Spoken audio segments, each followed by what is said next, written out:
Hello, we're down at Ballina on the river, and we're bringing a stanza out of Psalm 119, and it's the second stanza.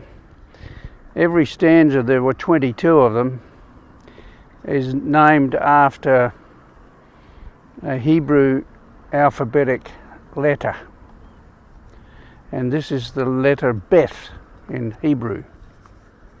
It's about true joy. And he says this: how can a young man stay pure? Only by living in the Word of God and walking in its truth. Well, if ever we get an opportunity to talk to a young man about staying pure, to a grandson or to a neighbour or a student, this would be the way that David would advise him. Only by living in the Word of God and walking in its truth. He says, verse 10, I have longed for you with the passion of my heart.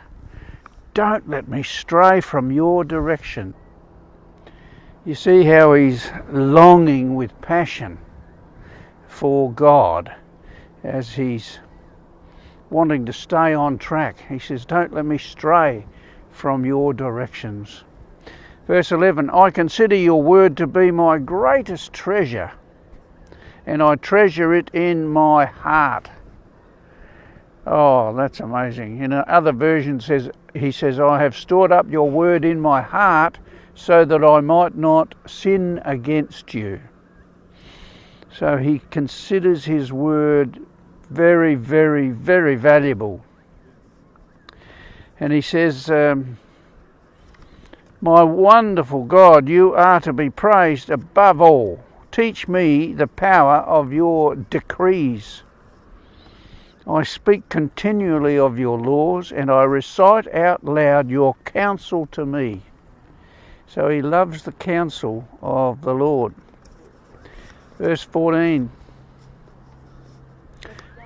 I find more joy in following what you tell me to do than in chasing after all the wealth of the world.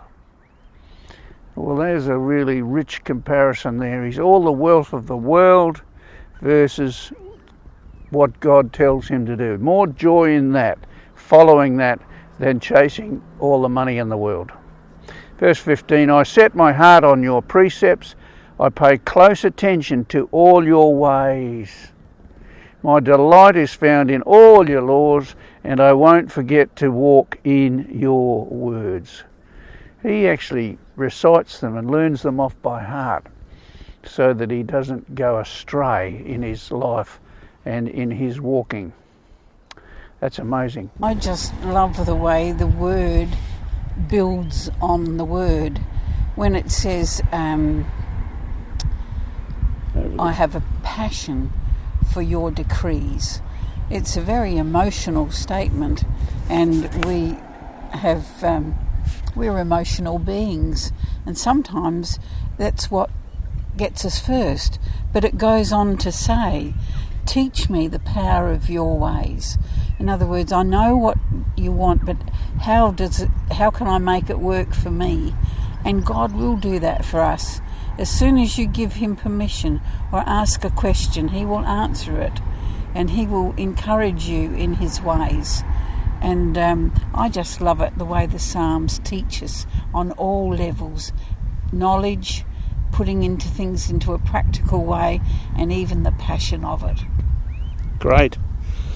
You get into the Word yourself. And let the Word of God get into you.